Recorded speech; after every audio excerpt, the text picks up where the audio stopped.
कुंभ राशि के भाग्येश जो कि शुक्रदेव महाराज बनते हैं, यही शुक्रदेव आपके भाग्य की प्रबलता को सिद्ध करने के लिए सप्तम भाव पर इनका गोचर हो रहा है। और सिर्फ यही नहीं, ठीक आपके पंचमाधिपति जो बुध हैं, इनका गोचर प्रभाव भी आपके अष्टम भाव पर होने जा रहा है। वास्तव में देखा जाए तो ये दोनों ग्रह ही आपके लिए योग कारक ग्रहों में इनकी गिनती होती है। ये दोनों ही ग्रह आपके लिए सफलता कारक हैं। जानने का प्रयास करते हैं, समझने का प्रयास करते हैं कि इन दोनों ग्रहों के द्वारा आपको कौन सी वो विशेष जो घटनाएं हैं आपके जीवन पर जो प्रदर्शित होते हुए आपको देखने को मिल सकती है। ध्यान दीजिएगा, ठीक 1 अक्टूबर को ही दोनों ही ग्रहों का एक परिवर्तनीय योग बन रहा है। मतलब दोनों ही ग्रह एक ही दिन एक ही तारीख को अपना अपना गोचर परिवर्तन कर रहे हैं। बुध देव की बात करें तो बुध देवता सदैव के लिए आपके पंचमेश बनते हैं, मतलब आपकी बुद्धिमत्ता के, आपके एजुकेशन के, आपके संतान भाव के स्वामी यही बुध देव बनते हैं। दूसरी ओर शुक्र को देखा जाए तो आपके लक के स्वामी होते हैं, आपके भाग्य के स्वामी होते हैं, और ये जब सप्तम में आते हैं कहीं ना कहीं भाग्य उन्नति के लिए इसे अच्छा एक वातावरण माना जाएगा। ये शुक्रदेव 1 अक्टूबर से लेकर के 3 नवंबर तक आपके सप्तम भाव पर रहेंगे। सप्तम भाव चूंकि हमारा व्यापार होता है, दसम भाव से दसम भाव होने के कारण आपका कर्म क्षेत्र होता है। वहाँ पर समझिए कि भाग्य का साथ मिल जाना, एक तो हम स्वयं अपना कार्य करते हैं, दूसरा हमें भाग्य का सहारा जब मिलता है तभी हम अपने जीवन पर बहुत अच्छा कुछ लाभ प्राप्त कर सकते हैं। सप्तम भाव हमारे दाम्पत्य जीवन का भी होता है, इसलिए दाम्पत्य जीवन को लेकर के यदि कोई समस्या बनी हुई है वहाँ पर सफलता देखने के आसार बन जाते हैं। जिन लड़कों के शादी में विवाह में परेशानी चल रही है तो शुक्र देवता स्वयं पत्नी के कारक माने गए हैं, वैवाहिक दृष्टिकोण से भी इसे अनुकूल माना जाएगा। भाग्य उन्नति के लिए इस समय पर जब आपके सप्तमे, जब आपके नवमेश का आपके सप्तम में आना, मतलब जीवन साथी या जीवन संगिनी से जुड़ करके भाग्योन्नति का कोई प्रयास किया जा सकता है, अपने कर्म क्षेत्र में सफलता का कोई प्रयास किया जा सकता है।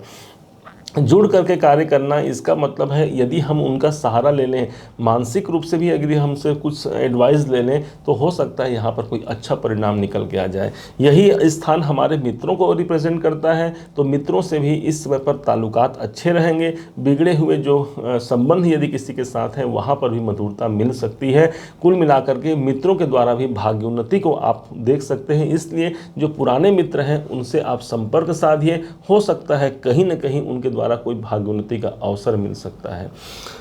सप्तम भाव, अब यहाँ से देखा जाए तो यहाँ शुक्रदेव तो यहाँ अकेले बैठे हैं, इसके साथ साथ ही आप ये देखिए ये शुक्रदेव आपके चतुर्थेश भी होते हैं। चतुर्थ भाव वो स्थान हो गया जो आपके सुखों को रिप्रेजेंट करने वाला स्थान माना गया है।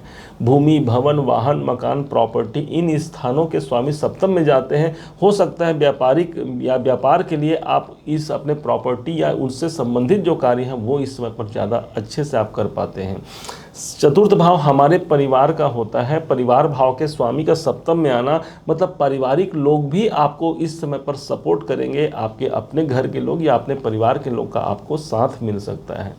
अब इस शुक्र को के बाद हम समझते हैं बुध देव महाराज।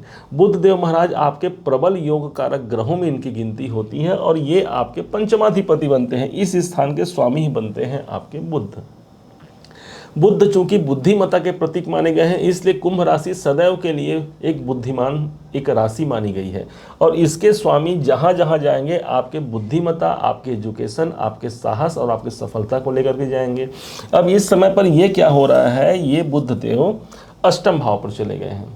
अष्टम भाव चूंकि रुकावट का होता है, ध्यान दीजिएगा, अष्टम भाव रुकावट का होता है, इसलिए कोई ऐसा निर्णय आपको लेना है विशेष तौर पर 1 अक्टूबर से 18 अक्टूबर तक ध्यान दीजिएगा। यदि कोई विशेष निर्णय लेना है तो आपको किसी और का एडवाइस लेकर के आपको कार्य करना चाहिए। इस समय पर हो सकता है किसी कारणों से हमारी जो निर्णय क्षमता है वो कमज़ोर रहे और कहीं ऐसा ना हो कि हम कोई गलत डिसीजन ले लें और आगे चल के हमें नुकसान होना पड़े। इस कारण से आपको इंगित करते हैं, ध्यान दीजिए लीजिएगा, एक सच्चा पत्रकार और एक सच्चा ज्योतिषी वही होगा जो आपको सच या जो बुरा होने वाला है इसके लिए आपको आगाह करे।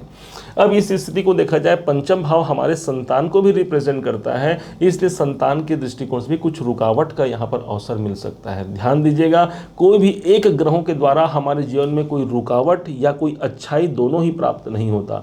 हमें 9 ग्रहों का प्रतिफल प्राप्त होता है और 9 ग्रहों के द्वारा एक सही डिसीजन निकल पाता है कि वास्तव में भाई ये समय कैसा चल रहा है। आपने देखा होगा अक्टूबर महीने का राशिफल कि हमने बताया था कि कुंभ राशि के जीवन में कैसे एक अच्छे परिणाम इस समय पर प्राप्त हो रहे हैं। तो भाई 9 ग्रहों का प्रभाव तो अच्छा चल रहा है, लेकिन एक आध ग्रह यदि मान लीजिए कोई डिस्टर्ब कर रहे हैं तो वो तो भाई हम यदि मानव जीवन है हमारा तो कोई ना कोई प्रॉब्लम तो बनी रहेगी। हम तो एक ज्योतिषी हैं, हमें सभी ग्रहों की जानकारी है, लेकिन उसके बाद भी क्या हमारे जीवन में कोई परेशानी नहीं होगी?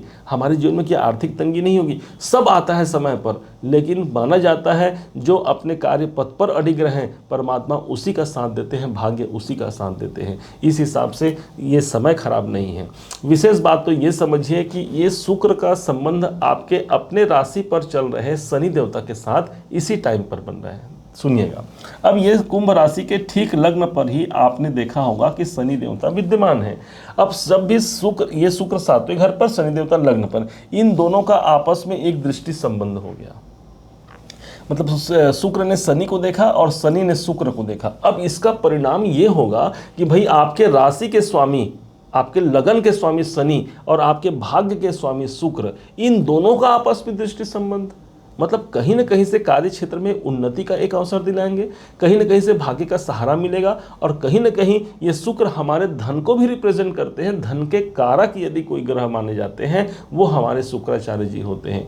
तो ये भी एक बहुत अच्छा वातावरण होगा। हालांकि इस योग को समसप्तक योग कहा जाता है। हमने इस वीडियो को ज़्यादा लंबा नहीं बनाने का प्रयास किया है, इसीलिए इसके विषय में, समसप्तक योग के विषय में आपके अपने कुंभ राशि को लेकर के हम आने वाले वीडियो पर इसका पूरा प्रसारण करेंगे। उसमें आप देखिएगा कैसे कौन कौन से क्षेत्र आपके उजागर होंगे और कौन कौन से कार्य यहाँ पर बन सकते हैं। वो सारा चीज़ हम लेकर के आपको आने वाले वीडियो में, इसके तुरंत बाद ही वो डल सकता है हो सके तो आप उसे देखिएगा।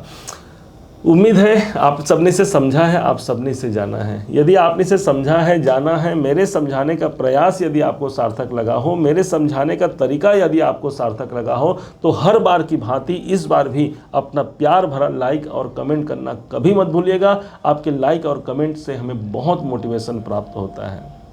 और हाँ, यदि अभी तक आपने चैनल को सब्सक्राइब नहीं किया है, सब्सक्राइब भी कीजिएगा। पुनः एक बार फिर आप सभी का दिवस बहुत मंगलमय हो, इन्हीं शुभकामनाओं के साथ। जय श्री कृष्ण।